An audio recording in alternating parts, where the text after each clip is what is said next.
Hello everyone and welcome back to Conrail's Ohio and West Virginia Division HO scale layout. Well, it's kind of hard to believe, but it's actually already the end of January here. It's kind of snuck up on me a little bit quicker than I expected, but yeah, maybe 2024 will be a little bit better year. We could steamroll through it a little bit better here. So let's go ahead and take a look at some of the things I've been up to here on the layout for this last month, including kind of really knocking out the Sherman Junction redo here.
So here we are over at Sherman Junction right now. Here, this is where I've done the most work here on the layout over the last month. Just kind of been trying to add some little details and stuff. Got like these little tie buckets and the little tie plates, or excuse me, the spike pails. And as you can see, there's our little water deal down there.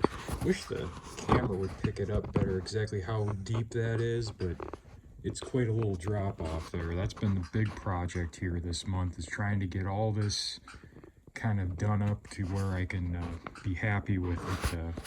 So we got like our abandoned diamond here and stuff, and then of course our road, which I'm still not quite happy with. I want to kind of mess with it a little bit more to get it looking a little bit better. It's kind of rough, but it's good enough for where it started at now. So the one big problem I had, and we'll make this as a little bit of a note for any of you out there, is really thoroughly test your track before you finish doing scenery, because I found out that right here, apparently this rail popped loose from the ties a little bit, and unfortunately it's kind of causing a bit of a derail problem right here.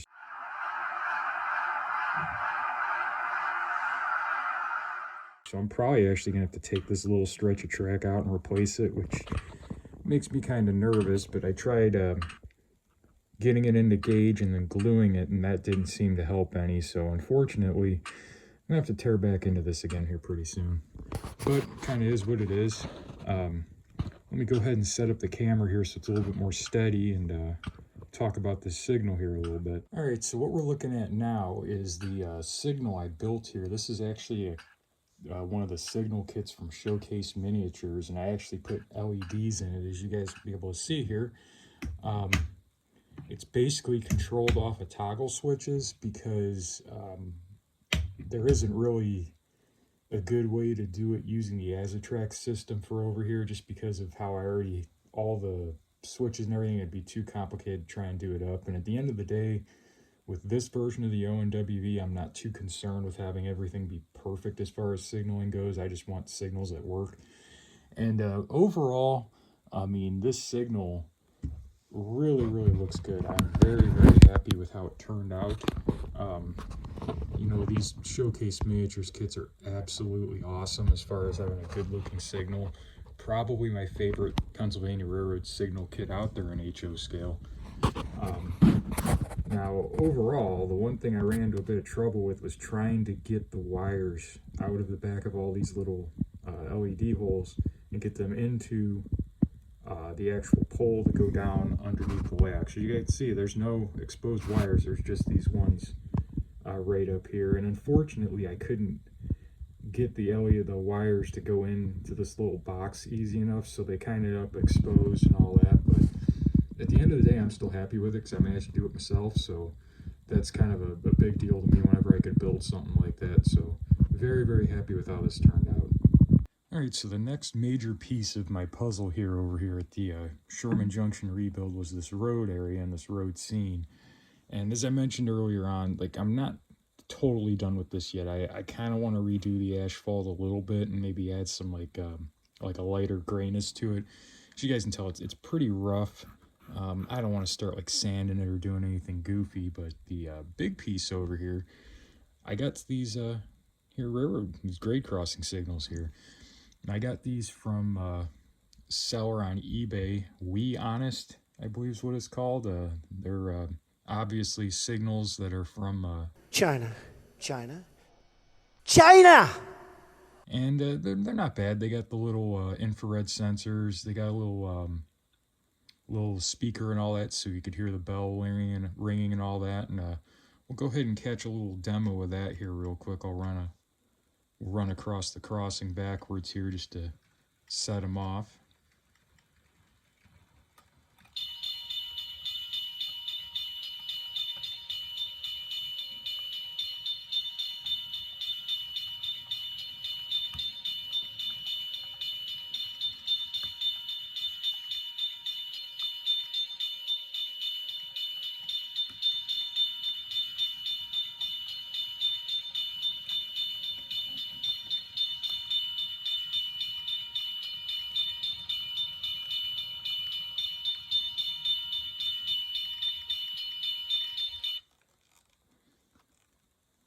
Alright, so the way that this system works here is there's an infrared sensor deal right here, and I had to put one over here on the other side, right on the other side of the grade crossing. And the only thing I didn't really care for mainly about these was that the sensors were kind of big and bulky to get through the layout and into it, so that was kind of a pain in the rear end. And then two, obviously our signals say 2 tracks. I gotta fix that. That's gonna be a when I have time to fix it type of problem. And it kind of looks like these circles are a little bit oversized, but at the end of the day, for what I paid for them, I'm pretty happy with them. And it was a fairly simple setup to do. So overall, I mean, could I get better ones? Probably. But this is kind of my first foray into doing the grade crossing and stuff, so I didn't really want to get too carried away with it, and I didn't really see anything I really liked. I would probably like to get a little bit better crossing, just because as they looked a little bit goofy, oversized, but maybe I'm just looking at it wrong. You guys comment down below and tell me what you guys think.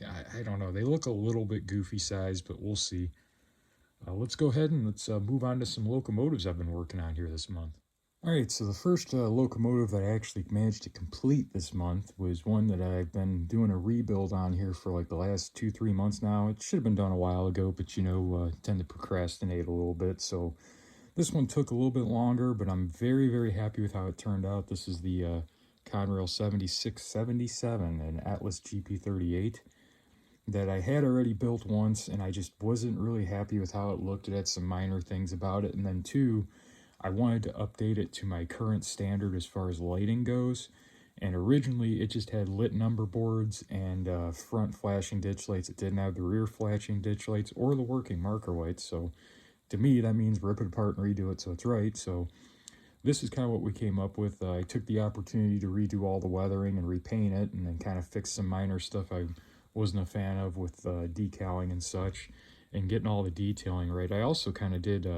I cut the plow to match what the real prototype ones look like. If you use the factory Details West plows, they don't look bad, but there's kind of like this notch in here along the edge that you have to cut in by hand if you want them to match and be correct, and I had to do that. And then obviously we have our typical CR Steve, got us a broom up here on the front end. Got our open cab door because, you know, it's hot in the O&WV. It's very warm. We got to have some air in here because these units didn't have air conditioning. And then something kind of cool I did specifically on this unit, just something different again.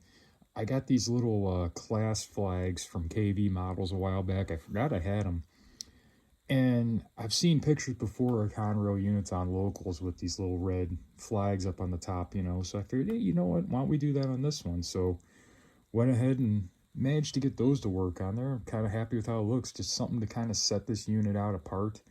I still have to finish up the actual locomotive that's going to go with it, the 7678. That one, we'll talk about that one when I get to it. That was a whole saga this month, but anyhow, look forward to using this one in a few videos here coming up and showing it off a little bit. This is also one that I hand bent all the handrails on as well, so very, very happy with this unit. And next up here we have the Conrail 8201 and Athearn Genesis GP38-2. This is again another unit that I went through and did some reworking on. This one didn't have the didn't have the lit marker lights, I believe, if I'm remembering correctly. I don't know if it had lit number boards or not before, but I ended up going through and redoing it and repainting it and redecaling it because I wasn't really happy with how it looked. Let you guys in a little secret, I used to be a little bit more of a hack job modeler back when I first got into this a few years back, and the 8201, when I originally did it, it was a can opener scheme GP38, and I actually painted over the can opener and put the quality logos on it, so it looked kind of pretty terrible. And I tried to hide that with weathering, and in reality, this unit in real life stayed pretty freaking clean.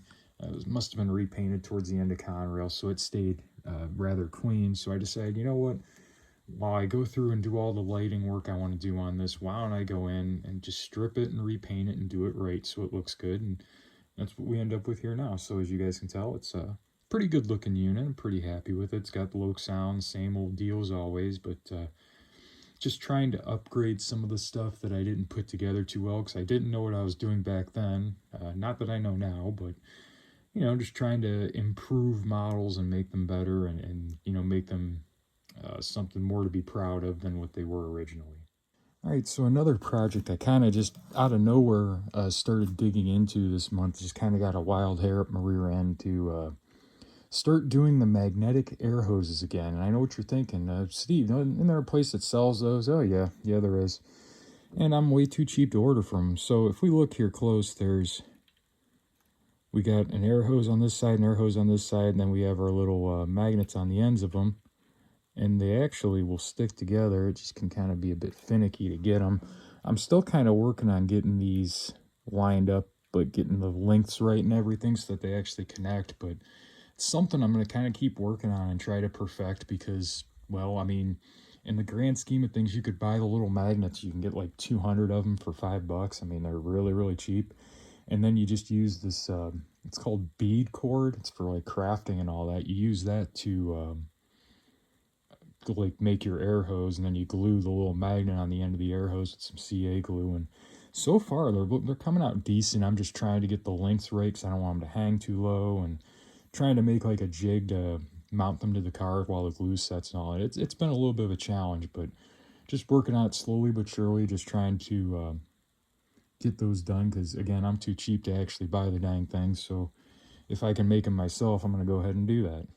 All right, so moving onward and forward here, we have one of the first cars I finished weathering this month, which was actually a Bowser Western Maryland 100-ton coal hopper.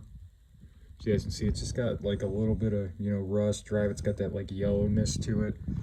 Also been doing some CSX cars as well. Kind of just trying to work on getting my coal train together here, little by little.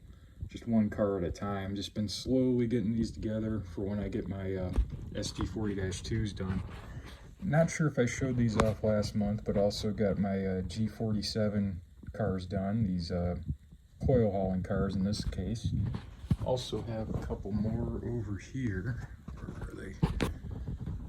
A couple more back down here as well. These ones are loaded with scrap. Those have been some of the major pieces I've been working on, just trying to get some of this stuff knocked out that I've been working on for a while here lately. All right, so we're over here at the curve here entering Richard's yard here, and I know I mentioned this in my last update that probably the next area I'm going to move to is going to be over here, and that's still the case. I'm probably going to be starting over here before the curve and yanking out the track all the way around the curve and redoing that, and then while I'm at it, I think I'm going to rip out all this not so great scenery in here and redo it as well. When I originally did this, I didn't really know what I was doing. If y'all haven't noticed a theme yet, and I didn't really know I was doing scenery-wise, and I just put some static grass in here, and it looks pretty bad. So we're going to take, and we're probably going to end up cutting some of this down and making it a little bit of a lower area to add a little bit of a 3D thing going on here. And just kind of use this opportunity to redo this scene and do it right. Just kind of like what I did in Sherman Junction, and also fix the track. Just got to fix that stupid spots track over there yet, but hopefully by this time next month in February, this will be, at the very least, it'll be ripped apart and I could have the track back down. I don't know if I'm going to get far enough to actually be putting scenery back just yet, but we'll see how this month kind of goes along and go from there. Otherwise, I got two locomotives I'm going to show you real quick, the CSX SD40s that I'm kind of working on the weathering on, and then that'll be a wrap here for this month. Alright, so we're actually over here at the paint booth now, and here we have Conrail 7678, and for those of you that have been following along for a while, this is another unit I went to do a rebuild on here. And this one, the wiring fought me tooth and nail on. For some reason, the other units went together fine, and then this one, when I went to do all of the wiring for the decoder, this rear ditch light right back here, this guy here on the engineer's side, for some reason these wires decided to short out on the little Details West casting and fried the and made a little smoke show, and I didn't know that those wires were touching the inside of the casting and shorting. So I spent the better part of an entire day going through this and resoldering and retrying things, trying to figure out why the hell damn lights weren't working right. And then I noticed that, and you know, magically I replaced that ditch light and everything worked fine. So that's why this locomotive's kind of lagging behind the other ones. It should have been done already, but you know, it was kind of one of those things where I messed with it for a few weeks and I got tired of screwing with it, and just got it decaled and clear coated here this last weekend. Another little piece, the last of the G47s here. This unit, as you guys can tell, is going to be a Penn Central patched car, and just kind of been slowly adding layers to this one. It's actually coming out pretty dang good. It looks a lot better in the camera than what I think it does in person. But this car, what I'm going to do is, as you guys can tell, the end of the car here, if it'll focus, is actually like a rebuilt, replaced end. What I'm going to do is I'm going to tape it off, and I'm actually going to paint this end of the car ends like oxide red, that bright, fresh repaint color. And then I'll do the patches on the sides of it. And the reason I'm going to do it that way is because I wanted this to look like a car that went into the shop and ended up getting new end pieces on it, but they didn't have time to repaint the whole thing, so they just sent it on its merry way. And I thought it'd just make for an interesting looking car, something kind of different. I couldn't really find any pictures of these G47s late in the Conrail era that still were in Penn Central paint, so that made things tricky. Also here, as you guys can tell, we got some more hopper cars that I'm going to start weathering here shortly. And next up here, we've got our big old CSX SD40-2s that I've been slowly working on a little bit at a time. Just trying to kind of, you know, get some of this like streaking on the fuel tank and all this like the streaking rust down here on the sill, and just trying to do, you know, make these look pretty gnarly looking. But this one's ready. I gotta do the clear coat, and then I could start putting the number boards and all the light lenses back in it. And then last but not least here, if I can get it set the right way, is going to be our YN2 SD40-2. If you guys are wondering like why I got the glove thing going on, I try not to touch these before I get them clear coated because I don't want any fingerprints. So, but again, just kind of putting a little bit of rust down here by this battery box door. And other than that, this one I went pretty light with because it's, you know, 90s repaint, so it's not going to be too worn out and used up. But hopefully these should be on the layout and running next month is the goal. Just have to do the final clear coat and then put all the lenses, number boards, and all that fun stuff into them.